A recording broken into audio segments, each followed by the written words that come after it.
और दिल्ली के sunlight colony थाने के नजदीक रोड पर दिल्ली जल बोर्ड की तरफ से सीवर का काम कराया जा रहा है, लेकिन दिल्ली जल बोर्ड की लापरवाही की वजह से यहां कभी भी बड़ा हादसा हो सकता है। तस्वीरों में साफ देखा जा सकता है किस तरह से दिल्ली जल बोर्ड की लापरवाही की वजह से सीवर का काम बिना बैरिकेडिंग के किया जा रहा है। यहां पर किसी प्रकार की अनहोनी घटना होती है तो उसका जिम्मेदार आखिर कौन होगा, यह सवाल है।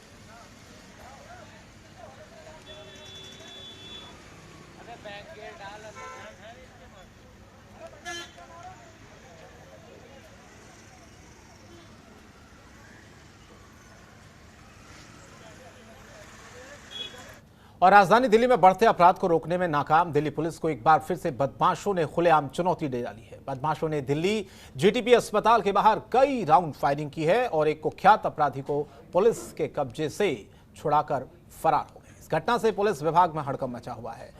वहीं अभी तक बदमाशों की कोई जानकारी नहीं मिल पाई है। सूचना के मुताबिक जिस कैदी को पुलिस हिरासत से छुड़ाया गया है वो कोई मामूली बदमाश नहीं है। उस पर हत्या जैसे 70 से ज्यादा केस दर्ज है। उस कैदी का नाम कुलदीप बताया जा रहा है, जो कुख्यात बदमाश जितेंद्र गोगी गैंग का सदस्य है, जिसे दिल्ली पुलिस की 3rd बटालियन की टीम जेल से जीटीबी अस्पताल उसका मेडिकल कराने लाई थी। तभी कार और बाइक पर आधा दर्जन के करीब बदमाश पहुंचे और अस्पताल परिसर के अंदर फायरिंग शुरू कर दी। कैदी कुलदीप को छुड़ाकर ले गए, जबकि पुलिस की जवाबी फायरिंग में कैदी को छुड़ाने आए बदमाशों में एक बदमाश को पुलिस ने ढेर कर दिया है। देखिए, ये करीब 12:30 बजे का इंसिडेंट है। एक कुलदीप नाम का बदमाश है, वो मंडोली जेल में लॉज्ड था। अभी वहाँ से उसको सर्जरी की ओपीडी के लिए रेफ़र हुआ था।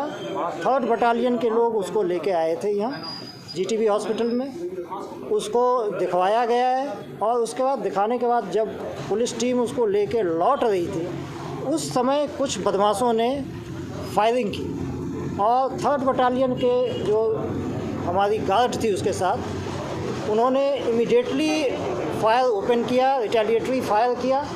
उसके अंदर एक बदमाश की डेथ हुई है और एक बदमाश घायल है, जिसका अभी यहाँ इलाज चल रहा है। और जो इस तरह का एक भगदड़ सी मची थी, उसके अंदर उसका फ़ायदा उठा के जो कुलदीप है वो भी फरार हुआ है। साउथ ईस्ट दिल्ली के सरिता विहार थाने की पुलिस टीम ने 24 घंटे में हत्या के एक मामले को सुलझाते हुए 3 आरोपियों को गिरफ्तार किया है। दरअसल सरिता विहार थाने क्षेत्र में रेलवे लाइन के पास एक शख्स की लावारिस डेड बॉडी पुलिस को मिली थी, जिसके बाद मामला दर्ज कर पुलिस जांच में जुटी। इस वारदात की जानकारी देते हुए साउथ ईस्ट दिल्ली के डीसीपी आरपी मीणा ने यह बताया कि जांच के दौरान आरोपी का पता चला, जिसके बाद पुलिस ने उसे गिरफ्तार कर लिया और उसने घटना में शामिल अन्य आरोपियों के बारे में पूछताछ शुरू कर दी। पूछताछ के दौरान पुलिस ने अन्य आरोपियों को भी गिरफ्तार कर लिया है। पुलिस ने आरोपियों के कब्जे से कार और मोटरसाइकिल भी बरामद की है। पुलिस का यह कहना है कि इस वारदात को अंजाम पुरानी रंजिश के चलते दिया गया है। फिलहाल पुलिस आरोपियों को गिरफ्तार कर आगे की कार्रवाई कर रही है।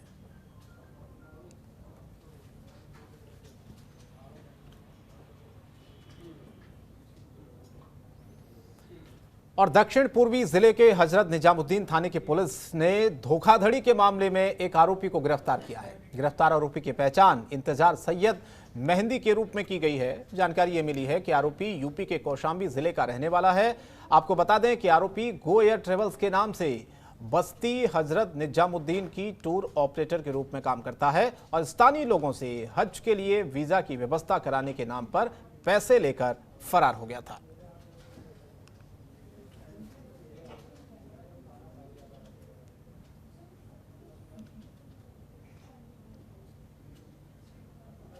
और दिल्ली में एनजीटी के गिरते जल स्तर को लेकर किए गए नियमों के कारण अब बदहाली देखी जा रही है।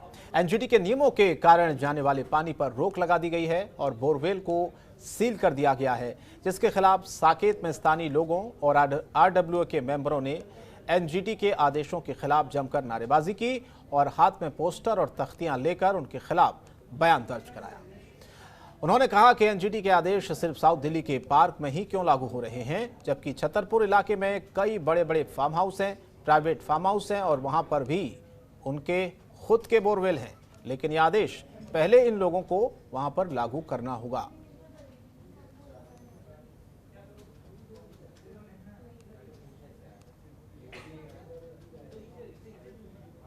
अपील किया है, मैं ये नहीं कहती हूँ कि उनका डिसीजन गलत है, लेकिन इसके लिए अल्टरनेटिव उपाय होना ज़रूरी है।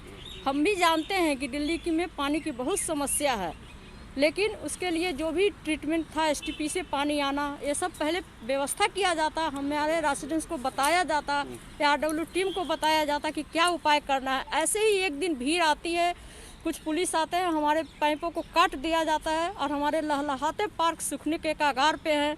अगर हम बाल्टी से भी पानी देंगे तो ये एक सागर में एक बूंद के बराबर है, जो कि हमारे पार्क को नहीं बचा पाएगा। मेरी ग्रीन पार्क्स को लेके बहुत बड़ी शिकायत है कि एनजीटी के पास ये बहुत सालों से रूल था, आज ही क्यों उन्होंने अप्लाई किया इस रूल को? इलेक्शन से पहले क्यों किया गया कि पार्कों को क्यों हरे भरे से डेजर्ट बना दिया गया इन सबको? और रही बात निगम पार्षद, वो खुद कर रही हैं कोशिश। आज उनकी खुद की मीटिंग 12 बजे एम्बियंस मॉल में थी, फिर वो आज हाउस भी गई हैं इस बारे में बात करने। वो सबसे बातें कर रही है, डीसी से, उससे, बट एनजीटी कहीं किसी की नहीं सुनता है, बिकॉज एनजीटी अपनी खुद गवर्नेंस चलाता है।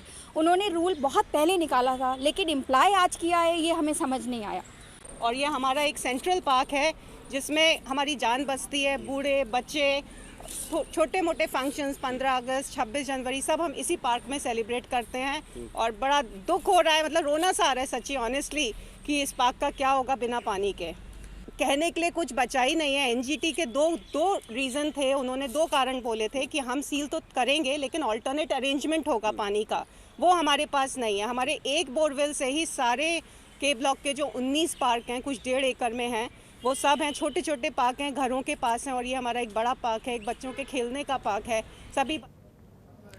और बॉलीवुड पंजाबी सिंगर दीप मनी और रैपर एके ने हाल ही में अपना नया गाना दे दारू लॉन्च किया है। इस गाने के प्रमोशन के लिए दीप मनी और रैपर एके दिल्ली के कनॉट प्लेस में स्थित एक बार में पहुंचे, जहां उन दोनों ने जनतंत्र टीवी से एक्सक्लूसिव बातचीत करते हुए बताया कि इस गाने का इंतजार लोगों को लॉकडाउन से था और लोगों का इंतजार अब पूरा हुआ है और लोगों को ये गाना काफी पसंद भी आ रहा है।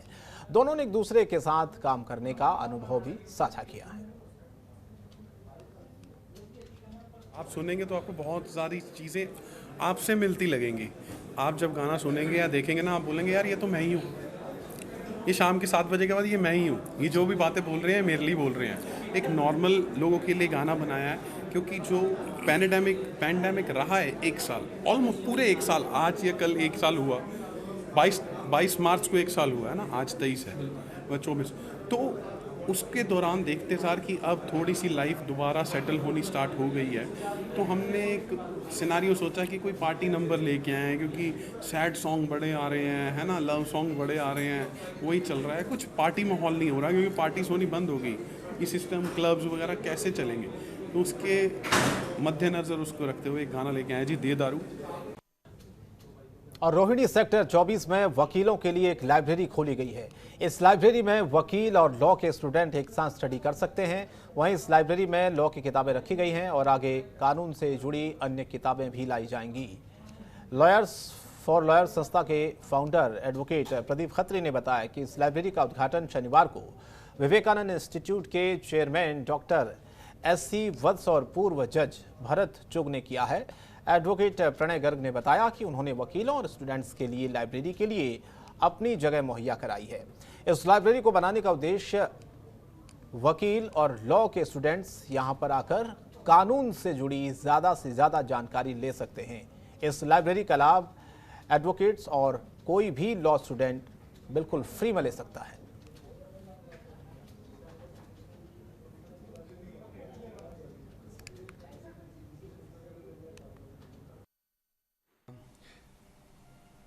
हमने लॉकडाउन के दौरान हमारे वकील भाइयों ने एक चीज़ समझी है, जितने भी हमारे वकील भाई हैं, अगर कभी भी वकील के साथ किसी भी प्रकार की कोई विपदा आती है तो उसकी मदद के लिए जो सबसे पहले हाथ उठते हैं वो उसके भाई वकील भाइयों के आते हैं। तभी हमने लॉकडाउन के टाइम पे एक संस्था शुरू की थी वकील भाइयों के लिए, वकील भाइयों के द्वारा, जिसका नाम हमने रखा था लॉयर्स फॉर लॉयर्स, यानी वकील भाइयों के लिए, जो लॉकडाउन के टाइम से आज तक पूर्ण रूप से वकील भाइयों की सेवा में समर्पित है।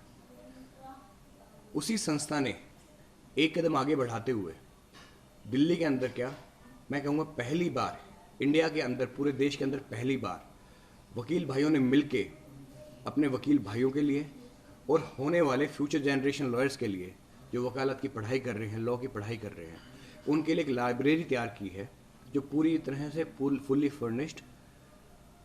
आगे बढ़ते हैं। दिल्ली पुलिस क्राइम ब्रांच और बदमाशों के बीच आज सुबह एनकाउंटर के दौरान पुलिस ने 2 इनामी अपराधियों को गिरफ्तार किया है।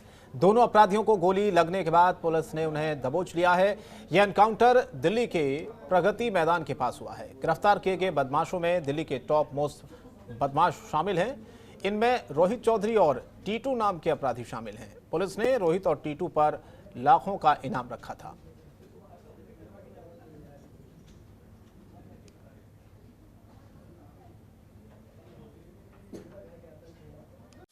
खबरों के निष्पक्ष विश्लेषण के लिए सब्सक्राइब करें Jantantra TV and press the bell icon. Never miss any update.